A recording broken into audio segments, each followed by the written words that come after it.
All right, breaking news. Huge, massive breaking news. I got a haircut. I'll take the earphones off to kind of let you admire it. You know, we obviously brought it in on the sides. You know, it's, I don't know. I never really knew what to do with a haircut. I got a forehead shaped like a battering ram, and I just kind of wing it. I think I went in, found a new barber shop, told the Turkish dude, I was like, whatever you think looks good on this melon. And he dropped this. So obviously looking for feedback, thoughts, praise mostly, but, you know, other stuff as well, because I enjoy the memes. Look, normally I look homeless when I'm recording these things. Now I'm all cleaned up. I got the beards, got the tight shave, you know, like good sharp lines. Everything's brought it, whatever. I get this, obviously, this is big breaking news for me today. But we're here to have a conversation about not a penalty, but VAR. But not even really VAR, a decision that VAR has made that drives me crazy. Okay, absolutely drives me crazy. And I'm going to explain to you why this decision should have been made. And if by the end of this video you still disagree with me, then I guess I'm just really bad at explaining things, because this makes complete sense in my own head. We're going to the game between Tottenham and Newcastle. Okay, Tottenham and Newcastle. Tottenham Hotspur, Newcastle. Tottenham takes an early lead, Dominic Solanke, and then Newcastle scores like 2 minutes later. Right, but there is a play that happens that directly leads to the goal that, you know, VAR took a look at and basically decided not to call. And I think the fact that they decided not to call it is like a crime. Ange Postecoglou said, all things being fair, we win that game. And then he was asked to elaborate on that, and he didn't after the match. I believe he was referring to this, because this call makes absolutely no sense to me. It is Joe Linton, right? And this is the review from the Premier League Match Center. The referee's call of the goal was confirmed by VAR, who checked for potential handball by Joe Linton in the build-up and deemed that his arm was by his side in a natural position and the contact was accidental. This is the play. This is Tottenham trying to play out of kind of Newcastle pressure right here. And the ball is played, right? This guy right here, he plays the ball. It hits Joe Linton's hand, who's out like this. Now, that's not like a wildly unnatural position, but it is certainly making him bigger. Okay? And this is on which my entire explanation of why this shouldn't have been a goal comes down to. The first part of it, this directly leads to the goal. This is the turnover that leads to the break that leads to the goal for Newcastle, right? Like, this is not something 3-4 minutes before. It is something directly involved in the entire play. Because this pass, obviously, he's trying to lunge to pass it, get to it before Joe Linton gets there. Who knows how accurate that ball was going to be? It is knocked down by literally the top of the hand of Joe Linton. It directly leads to the goal. Okay, but here's the thing. If there is a fullback, a winger, squaring this ball up to cross it into the box, and you have a defender who comes at them like this, right?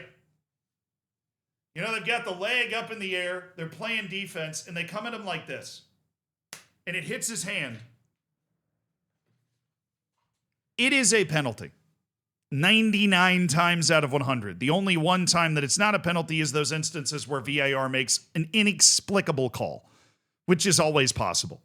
But it's a penalty. And the reason given is that you cannot use your arms to make yourself bigger to obstruct the passing window. That is like the whole explanation. Because if that was legal, then you'd have defenders coming out like this, right? And be like, well, that was just the natural position. As I threw myself forward, I was able to knock the ball down, right? You can say it was on accident, right? Because you've set your arm up in that position. Well, the ball happened to hit it when I'd already kind of put it there, right? You'd be able to use your arms to make yourself bigger to try and close the passing window.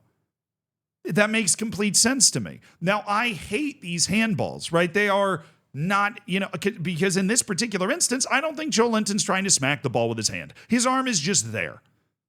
But the reason you have to make this call is because it removes from the game the possibility of defenders training themselves to position their arms in a way that looks natural but makes their body bigger, like this. Because defenders train themselves to do this and put their arms behind their back. You know, everybody's always learning and adapting and training themselves to do things to try and take advantage of the rules of the game.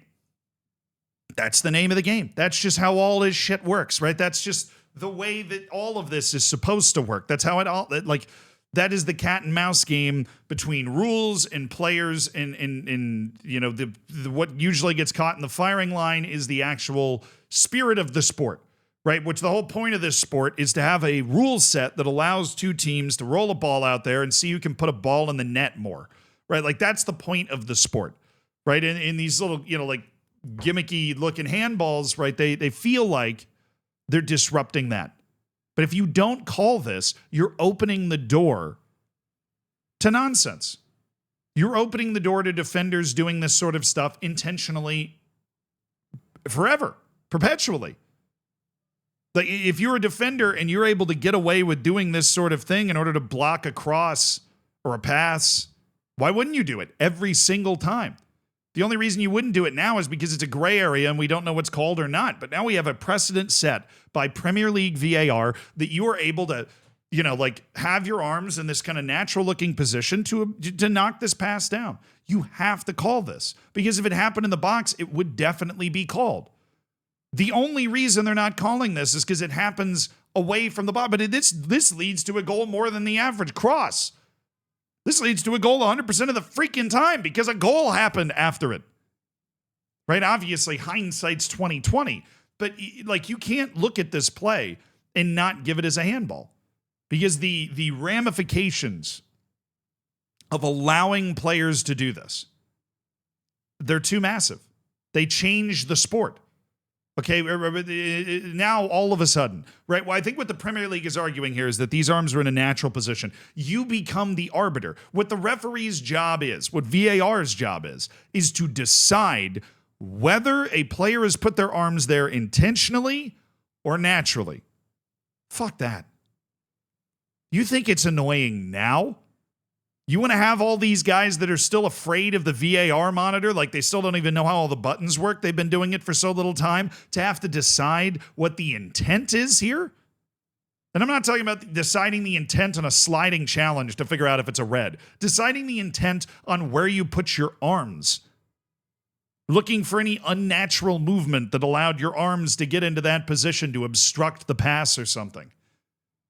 I mean, this is a huge call, by the way. This snuffed out all of Tottenham's momentum. They had a 1-0 lead in the 4th minute. It was gone 2.5 minutes later. And Newcastle would go on to win the match thanks to Isak on like this weird-looking tap-in. So that's 2 points gone for Tottenham. Obviously, you're playing out another 84 minutes plus stoppage time after this. I hate doing that because a million different things change every time a goal is scored. But it's hard to argue that this call has an absolutely massive effect on this game individually. And if you're a Tottenham fan, if you're Ange or whatever, you got to feel super hard done by it, because it's just an obvious handball. And it is the sort of precedent, it's the sort of call and the sort of precedent that people will be looking back on and pointing back to for a long time. If you get one of these called against you as a penalty, which is fair, you will be able to pull this clip up and go, how is this any different than what Joe Linton did? And he didn't get called for it at all. And we have to, we got a penalty called against us for the same looking play, right? Because if you do this to block a cross or a shot or a pass anywhere near the box, right? Like, it's a penalty. It's not anywhere near the box. Obviously in the box, I know the rules, right? But I'm saying it's a pen. And so in the build up to a goal, if you cause a turnover with this sort of play, it's a handball. Just blow the whistle. His hand's out away from his body. He's using it to make himself bigger, to try and close a player down and knock the pass down. Well, I don't care if he's doing it subconsciously. I don't run around like this. I drop my little spinner toy. But you get the point, right? And if you don't, I'd love to hear why. Right? And it's got to be more than just like his arms are in a natural position, because that is introducing the concept of having these referees trying to decide arms in like a fully natural position when they're being used to make the body significantly bigger, which is what is happening here. I'm not talking about arms here. All right. They're not here. They're like this. All right. Do we see the difference, right? There is a significant space difference. If your arms are here, if it hits your upper arm here or here or here, That's not a handball.